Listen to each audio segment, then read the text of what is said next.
Ruby hall क्लिनिकमधील kidney racket प्रकरणात अजय तावरे याला पोलिसांनी ताब्यात घेतले। तावरेला या गुन्ह्यात सहआरोपी करण्यात येणार असल्याची माहिती मिळते।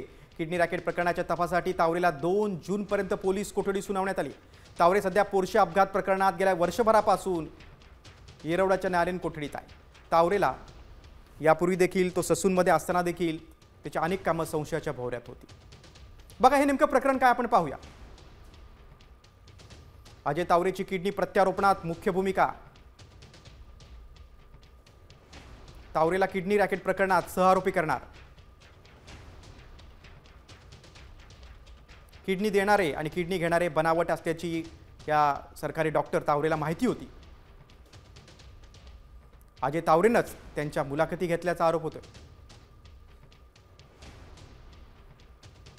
बनावट कागदपत्रांना मान्यता दिल्याचा आरोप आहे।